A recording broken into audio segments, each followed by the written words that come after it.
بسم اللہ الرحمن الرحیم وَلَسَوْفَ يُعْطِيكَ رَبُّكَ فَتَرْضَى، ان قریب آپ کا رب آپ کو اس قدر عطا کرنے والا ہے کہ آپ راضی ہو جائیں گے، آپ خوش ہو جائیں گے۔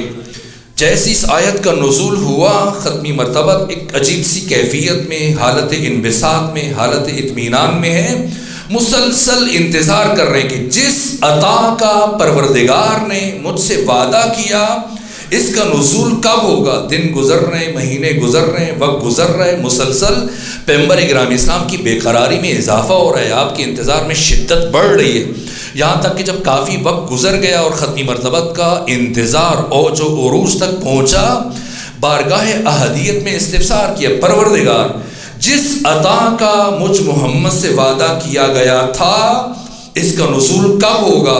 تو خدا نے فرمایا، اے میرے مصطفیٰ، اے میرے محبوب محمد مصطفیٰ، میری یہ عطا کبھی تجھ تک نہیں پہنچے گی، بلکہ اسے لینے کے لیے تجھے میرے پاس آنا پڑے گا۔ بالفاظ دیگر پروردگار نے یہ فرمایا کہ اے میرے محبوب محمد مصطفیٰ، یہ قرآن کی آیتیں نہیں ہیں کہ جو آپ کا تعاقب کریں کہ آپ سفر میں ہو سفر میں آ جائیں، آپ حضر میں ہو حضر میں آ جائیں، دیس میں ہو تو دیس میں، پردیس میں ہو تو پردیس میں، نہ، میری اس نشانی کو، میری اس عطا کو لینے کے لیے خود آپ کو چل کے میرے پاس آنا پڑے گا۔ کیا راز ہے؟ فلسفہ معراج کیا ہے آخر؟ کیوں بلایا حق تعالیٰ نے اپنے محبوب کو اس انتہائی بلندی پر کہ پھر جس کے بعد کوئی بلندی لائق کے تصور نہیں ہے؟ کون سی بات ہے جو پروردگار زمین پر اپنے محبوب سے نہیں کہہ سکتا؟ اگر پروردگار جبرائیل کو وسیلہ نہیں بنانا چاہتا، نہ بنائے۔ کیا سارا قرآن جبرائیل کے توسط سے نازل ہوا؟ نہ، خود قرآن حکیم بیان کر رہا ہے۔ قرآن حکیم کا نزول 3 طرح سے ہوا ہے، اور ختمی مرتبہ فرماتے کہ سب سے زیادہ مشکل وحی مجھ پر وہ ہوتی تھی جو براہ راست حق تعالیٰ مجھ سے ہم کلام ہوتا تھا، براہ راست میرے سینے پر جو قرآن کی آیتیں اترتی تھی، یہ مشکل وحی ہوتی تھی۔ تو کون سی ایسی بات ہے جو پروردگار براہ راست خود اپنے محبوب سے نہیں کہہ سکتا؟ اگر اللہ جبرائیل کو وسیلہ نہیں بنانا چاہتا، خود کہہ دے۔ اگر کوئی امانت پہنچانا چاہتا ہے، جبرائیل کے ذریعے بھیج دے۔ براہ راست کوئی بھی ذریعہ اختیار کرے پروردگار۔ آخر کون سی ایسی بات ہے، کون سا ایسا راز ہے، کون سا ایسا تحفہ ہے جو زمین پر نہیں بھیجا جا سکتا، جسے لینے کے لیے پروردگار نے اپنے محبوب محمد مصطفیٰ کو عرش پہ بلایا، معراج پر بلایا۔ آخر کیا فلسفہ معراج ہے، کیا راز ہے معراج کا؟ خود سیدہ زہرا نے اس راز سے پردہ اٹھایا۔ یہ امام بارگاہ ہے، مسجد بھی ہے، نماز بھی ہوتی ہے، عبادت بھی آپ کرتے ہیں، یا باقی کتابوں کے ساتھ ساتھ ایک کتاب یقیناً موجود ہوگی، مفاتیح الجنان۔ اب پڑھ لیجئے، اس مفاتیح الجنان کے جو مصنف ہیں، مؤلف جنہوں نے ترتیب دیا ہے، شیخ عباس قمی۔ یہ کتاب مفاتیح الجنان ان کی معروف کتاب ہے۔ ان کی ایک اور معروف کتاب ہے جس کا نام ہے بیت الاحزان۔ اگر ممکن ہوا تو آنے والے دنوں میں اس کتاب کی تحریر کا فلسفہ بھی عرض کروں گا کہ شیخ عباس قمی نے کیوں لکھا اس کتاب کو۔ اپنے مقدمے میں، دیباچے میں اس کتاب کو تحریر کرنے کی وجہ بیان کی، کیوں لکھا، لیکن شروع میں بیان کیا، آغاز میں، کہ ختمی مرتبہ کو جب پروردگار نے معراج پر بلایا تو ایسا نہیں کہ براہ راست حکم دیا کہ آ جائیے، نہ، پہلے فرمایا کہ اپنا بوریا، اپنا بستر، اپنا سامان خدیجہ کے یہاں سے اٹھائیں اور خدیجہ سے الگ ہو جائیں، اور اپنا بسیرا کریں فاطمہ بنت اسد کے گھر، ابو طالب عمران کے گھر آ جائیے۔ اور 40 دن خدیجہ اپنے گھر میں رہی، ختمی مرتبہ ابو طالب عمران کے گھر میں قیام پذیر رہے۔ 40 دن جناب خدیجہ نے روزہ رکھا، 40 دن جناب ختمی مرتبہ نے روزہ رکھا۔ کیسے تناول فرما رہے ہیں، ساری رات جاگ کر اللہ کی عبادت کر رہے ہیں، دن روزے میں بسر ہو رہا ہے۔ نہیں معلوم کیسی امانت ہے جسے منتقل کرنا ہے کہ طہارتوں کے سفر میں مزید ان طہارتوں کو اختیار کروایا جا رہا ہے، یہاں تک کہ جب 40 دن پورے ہوئے اب ختمی مرتبہ معراج کے لیے تشریف لے کے جا رہے ہیں۔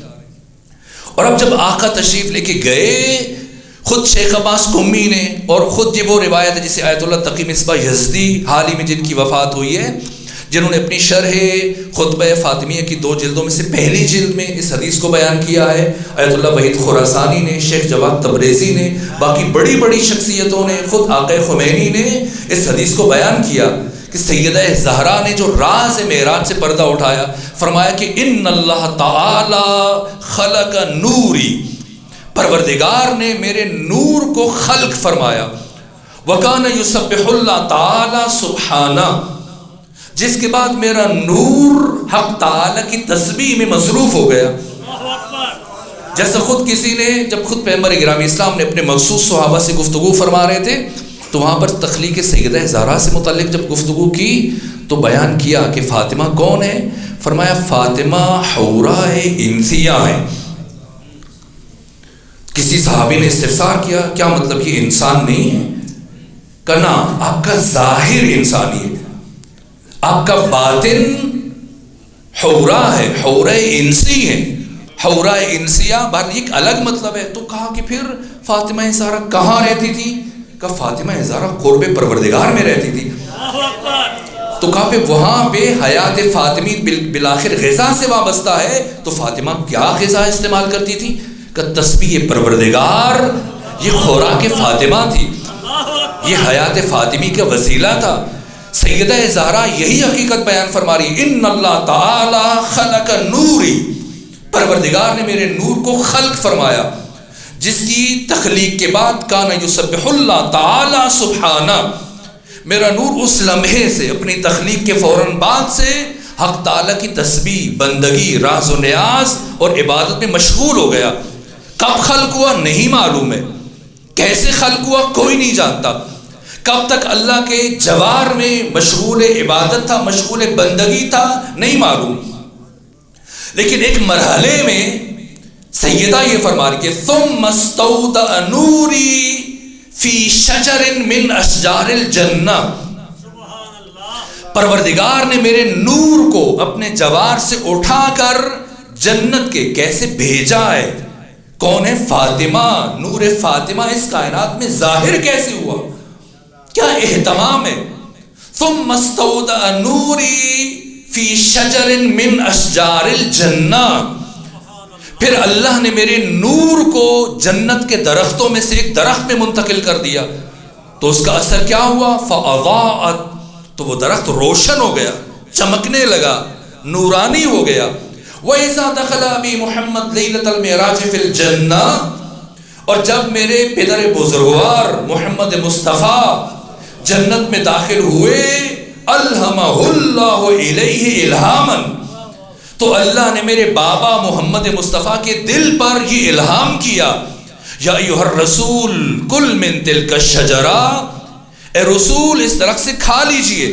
اور جیسا کہ امام صادق کی روایت ہے اصول کافی میں ابو جعفر یعقوب کلینی نے ذکر کیا کہ اس درخت پر صرف ایک سیب بہشتی تھا اور بس، جیسی پیغمبر داخل ہوئے خدا نے الہام کیا کھائیے، فَأَكَلَ أَبِي، میرے بابا نے کھا لیا۔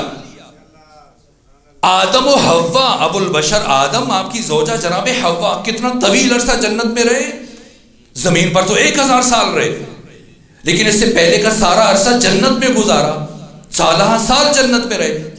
پروردگار نے منع کیا کہیں جانے سے؟ نہ، قرآن کی آیات ہے، اے آدم، اے حوا، اس جنت میں رہتی ہو جہاں تمہارا جی چاہتا ہے جاؤ، کوئی روک ٹوک نہیں ہے، جو تمہارا جی چاہتا ہے کھاؤ، کوئی رکاوٹ نہیں ہے، لیکن اے آدم اے حوا دونوں سنو، تسنیہ کا صیغہ، لا تقربا ہذہ الشجرہ،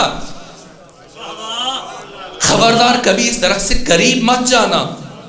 کیوں آدم کو روکا جا رہا ہے؟ کیوں محمد مصطفیٰ کو بلایا جا رہا ہے؟ اس لیے کہ یہ درخت آدم کے لیے نہیں ہے، خاتم کے لیے۔ کیوں خاتم کے لیے؟ کیا راز ہے، کیا فلسفہ ہے؟ اس لیے کہ غیرت الہیہ کو یہ گوارا نہیں ہے کہ میں نے جس سیب بہشتی میں نور فاطمہ زہرا کو منتقل کیا، یہ نور فاطمہ کسی نبی کے صلب سے گزرے، نور مصطفیٰ اس کائنات میں کیسے ظاہر ہوا؟ انبیاء کے اسلاف سے ہوتے ہوئے آیا. نور مرتضوی نور مصطفی کے ساتھ ہم سفر رہا. صلب عبد المطلب تک دونوں نور ایک ساتھ رہے، پھر الگ ہوئے. ایک نور کا ظہور ہوا ابو طالب عمران کے وسیلے سے، ایک نور کا ظہور ہوا جناب عبداللہ کے وسیلے سے. باقی ائمہ 13 معصومین، علی پیغمبر، 11 آپ کے فرزندان، ان سب کی خلقت میں جو اہتمام ہے اور جو اہتمام سیدہ زہرا کی خلقت میں، وہ ان 13 میں سے کسی کے لیے نہیں ہے. اس لیے کہ نور فاطمہ زہرا کو پروردگار نے کسی نبی کے صلب سے نہیں گزارا، اپنے قرب سے اس درخت بہشتی میں منتقل کیا، اور پھر جبرائیل سے بھی نہیں کہا کہ لے کے جاؤ. نہ، جنت کے کھانے جبرائیل لے کے جا رہے، جنت کے لباس جبرائیل لے کے جا رہے. جنگ احد میں جب علی ابن ابی طالب کی تلوار ٹوٹتی ہے، وَأَنزَلْنَا الْحَدِيدَ فِيهِ بَأْسٌ شَدِيدٌ، قرآن بیان کر رہا ہے، جبرائیل لے کے جا رہا ہے، آیات قرآن جبرائیل لے کے جا رہا ہے. تو یہ سیب بہشتی جس میں پروردگار نے نور فاطمہ زہرا کو منتقل کیا، یہ بھی جبرائیل لے کے چلا جائے. لیکن غیرت الہیہ نے یہ گوارا نہیں فرمایا کہ جس سیب بہشتی میں نے نور فاطمہ زہرا کو منتقل کیا، اسے کسی معصوم فرشتے کا ہاتھ لگ جائے. نہ خود پیغمبر کو بلایا، آقا گئے، فَأَكَلَ أَبِي، میرے بابا نے کھا لیا. تو اس طرح براہ راست ثُمَّ اسْتَوْدَعَ نُورِي إِلَى صُلْبِ أَبِي محمد، تو یوں پروردگار نے میرے نور کو اس درخت سے میرے بابا کے صلب میں منتقل کر دیا. وہاں سے میرے بابا محمد مصطفیٰ اس دنیا میں تشریف لائے، اور پھر یہ نور منتقل ہوا الی خدیجہ ابن خویلد، جناب خدیجہ کی طرف. اور پھر ایک وہ مرحلہ آیا فوضعتنی، میں دنیا میں آ گئی، لیکن میری حقیقت کیا ہے؟ انا من ذالک النور، میں وہی نور ہوں جو اعلم بما کان وما یکون وما هو کائن الی یوم القیامہ، جو سب جانتا ہے، جو ہوتا رہا ہے، جو ہو رہا ہے، جو قیامت تک واقع ہوگا، اور جو نہیں واقع ہوگا. نور فاطمہ زہرا سب سے باخبر ہے.